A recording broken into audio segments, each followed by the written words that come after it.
मथुरा से 15 किलोमीटर की दूरी पर बसा है वृंदावन धाम। श्री कृष्ण जी की रास स्थली है। यह श्री कृष्ण जी के विभिन्न रास लीलाओं से जुड़ा प्राचीन स्थान है, जिनमें से एक स्थान पर आपको लेकर आया हूं, जिसका नाम है बंसीवट। आज की वीडियो शुरू करने से पहले अगर आप बिल्कुल नए हैं मेरे इस चैनल पर, तो मेरे इस चैनल जिसका नाम है ट्रैवल विद MKN, तो इसको चैनल को सब्सक्राइब करिएगा ताकि मैं आपको अलग अलग स्थानों के दर्शन करा सकूं। तो चलो शुरू करते हैं आज की वीडियो। मेरे साथ अंत तक जुड़े रहिएगा।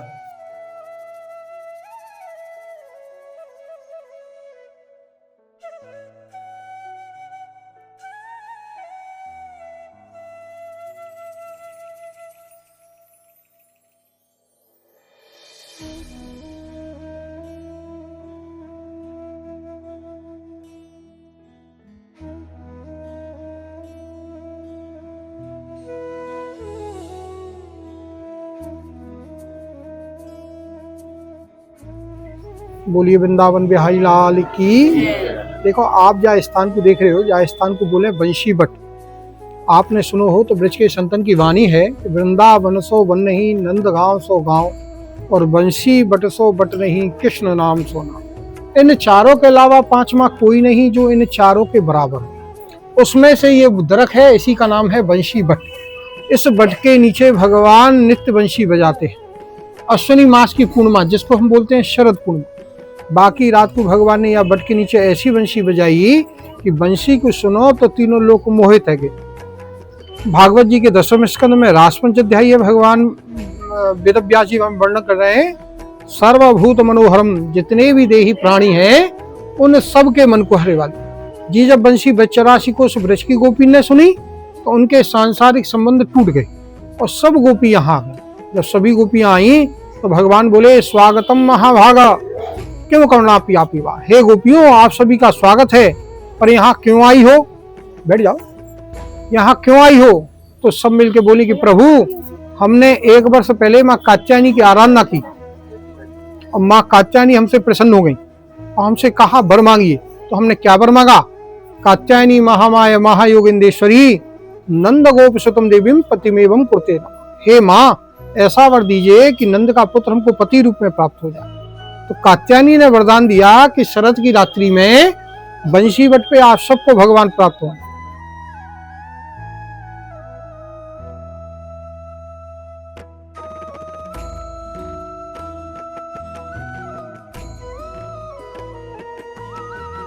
आज शरद पूर्णिमा है, बंशीवट है, हमारी इच्छा पूरी करिए। क्या इच्छा है आपकी? बोले, आप नित्य प्रति राधा रानी के साथ रास लीला करते।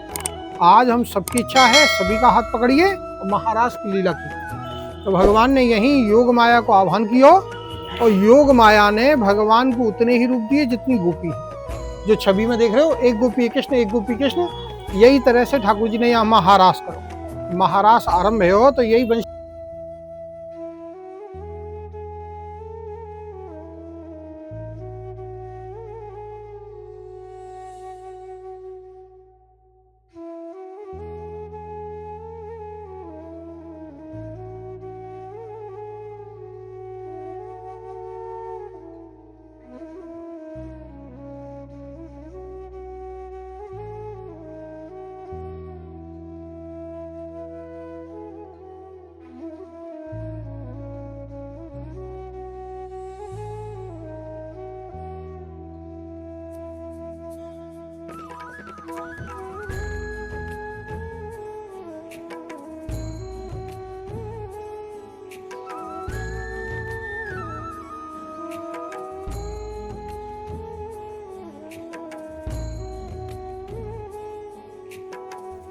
यहाँ भगवान ने बंशी बजाई, आज भी बंशी बजा में। सूरदास जी को पता है, आपने सुनो होगो, मैया मोरी मैंने ही माखन खाया, भोर भये गैयन के पाछे मधुबन मोय पठाया, 4 पहर बंशी बटफट के और सांझ परे करा। 4 पहर को मतलब हो 12 घंटा। आज भी बंशी बजा में, आज भी इन दोनों वृक्षण पे आप कान लगाओ तो बंशी की, नूपुर की, मृदंग की, ढोलक की ध्वनि सुनाई दे। यहाँ तो बहुत ज्यादा है, 8 मिनट ज्यादा है। यहाँ तो बहुत ज्यादा है आवाज, यहाँ से बड़े ध्यान से। बांसुरी की आवाज बहुत ज्यादा है। बहुत ध्यान सुनो, बहुत ज्यादा आवाज है।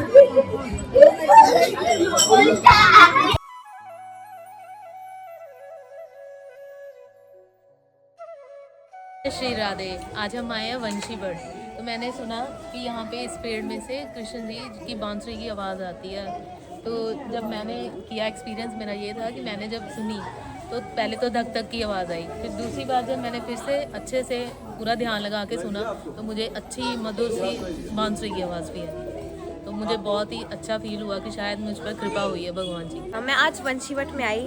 मैं सुना था कि यहाँ पे बांसुरी की आवाज़ आती है, पर मुझे बांसुरी की आवाज़ तो बाकियों को आई, पर मुझे मृदंग की आवाज़ आई थी।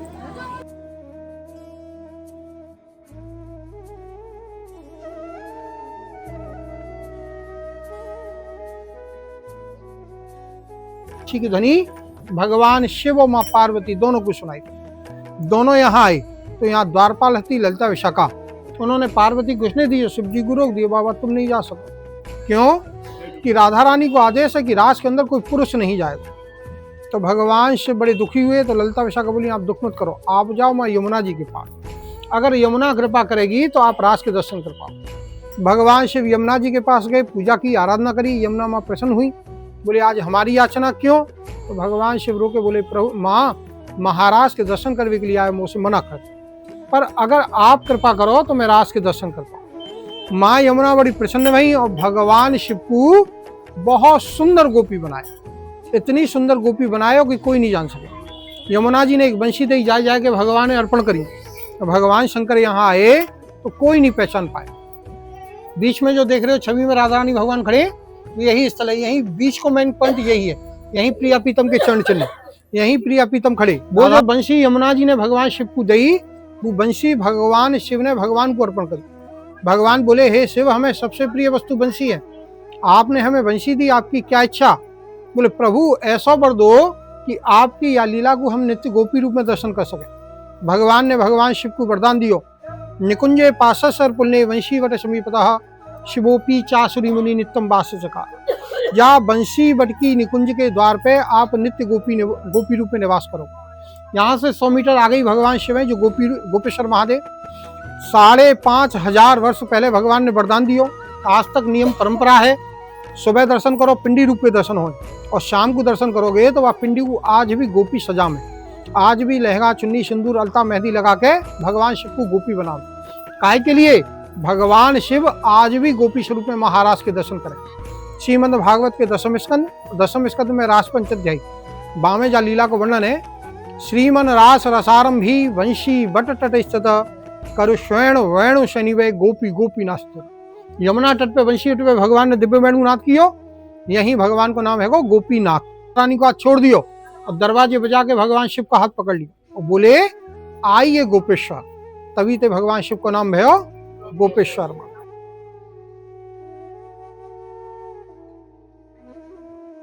भगवान ने भगवान शिव को वरदान दियो, निकुंजे पासर पुण्य वंशी वट समीपतः शिवोपी चासुरी मुनि नित्यम वास चकार। या बंशी बट की निकुंज के द्वार पे आप नित्य गोपी रूप में निवास करो। यहाँ से 100 मीटर आगे ही भगवान शिव है जो गोपेश्वर महादेव। 5,500 वर्ष पहले भगवान ने वरदान दियो, आज तक नियम परंपरा है, सुबह दर्शन करो पिंडी रूप में दर्शन हो, और शाम को दर्शन करोगे तो वह पिंडी को आज भी गोपी सजा में, आज भी लहंगा चुन्नी सिंदूर अलता मेहंदी लगा के भगवान शिव को गोपी बनाओ। काहे के लिए? भगवान शिव आज भी गोपी स्वरूप में महाराज के दर्शन करें। श्रीमद् भागवत के दशम स्कंद में रास पंचाध्यायी 52 लीला को वर्णन है। श्रीमन रास रसारंभी वंशी बट तट स्थित करु स्वयं वेणु शनिवे गोपी गोपी नास्त। यमुना तट पे वंशी तट पे भगवान ने दिव्य वेणु नाद कियो, यही भगवान को नाम है गो गोपीनाथ। थोड़ी दूर पर ही गोपेश्वर महादेव मंदिर है, आओ इस मंदिर के भी दर्शन करते हैं। सुबह यहाँ जो पिंडी है उसको भगवान शिव के रूप में सजाया जाता है, और रात को यहाँ दर्शन करने हो तो भगवान को गोपी के स्वरूप में यहाँ सजाया जाता है, और गोपी के रूप में भगवान शिव का श्रृंगार होता है, और यहाँ उनको गोपी के रूप में दर्शन कर सकते हैं।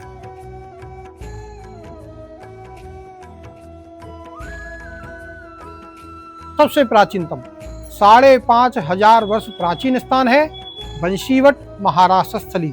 जय जय श्री राधे, जय जय श्री शिव।